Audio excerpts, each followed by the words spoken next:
Hi, students and friends. This is your host and teacher, Sayyid Ayazuddin Haider. You're watching Learn and Teach by Sir Ayaz. I'm continuing my video session for the topic air quality and climate. So let's begin the lesson with the learning outcomes.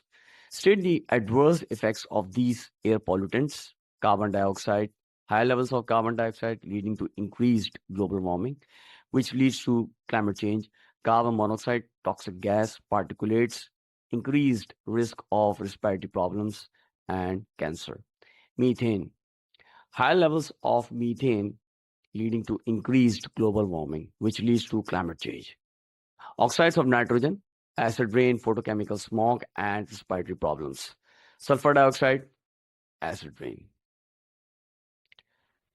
Describe how the greenhouse gases, carbon dioxide and methane, cause global warming.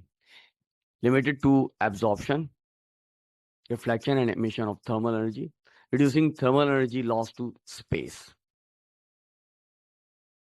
You see, the sun sends energy to the earth in two forms: light and heat. Some of this heat energy reflects back to space, but some of this energy is also trapped inside the earth. We call this the greenhouse effect. Carbon dioxide and methane are the main greenhouse gases. The greenhouse effect poses a threat to the world nowadays. Greenhouse gases, especially carbon dioxide, have increased in amounts in the atmosphere due to activity of humans. Lots of fuel combustion is taking place around the world, increasing the levels of carbon dioxide while trees are being chopped off to make use of, instead of leaving them, to replace CO2 with oxygen.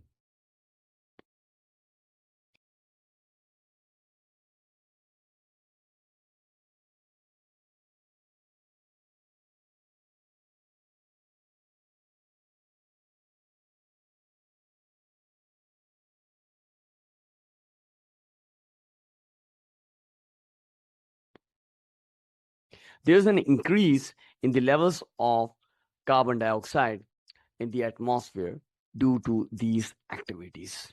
As a result, there is absorption, reflection, and emission of thermal energy. This also reduces thermal energy loss to space. Global warming is happening, and we are all experiencing a rise in the temperature of the earth. And the increase in the temperature of the earth is due to the increase in the levels of greenhouse gases. Now let's talk about the effects of global warming on the earth. The north and south poles are made up of ice, and due to global warming, this ice is melting. As a result, the sea level rises, the sea temperature will also rise, causing death to marine lives. We are also watching other natural disasters occurring around the world, such as hurricanes and heavy rains. Humans could prevent this by reducing the combustion of fossil fuels and leaving forests to live. Carbon monoxide of CO is one of the products of incomplete combustion of fossil fuels.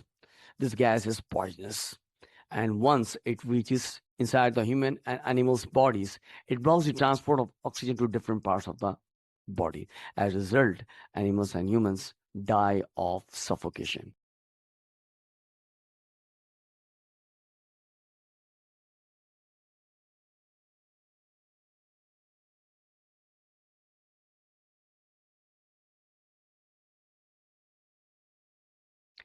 Adverse effects of the particulates in the air.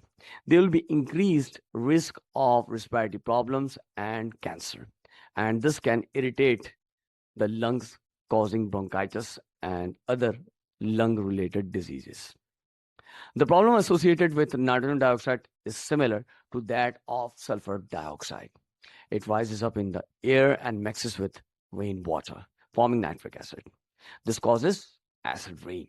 Nitrogen oxides are also responsible for photochemical smog and respiratory problems in humans and animals.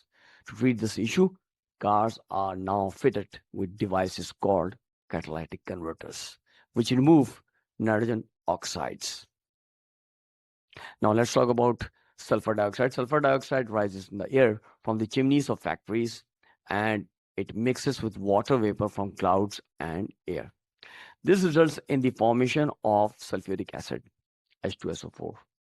When it rains, rainwater which falls becomes acidic. Acid rain causes death by killing aquatic life, killing plants, or deforestation. Dissolves metal structures, chemical weathering of carbonate rocks and buildings, or reacting with limestone from buildings and sculptures. Corroding it, smog, worsen asthma, breathing difficulties, or may also cause lung cancer. Thanks for watching. Press like and share my videos. For more videos, subscribe to my channel and press the bell icon.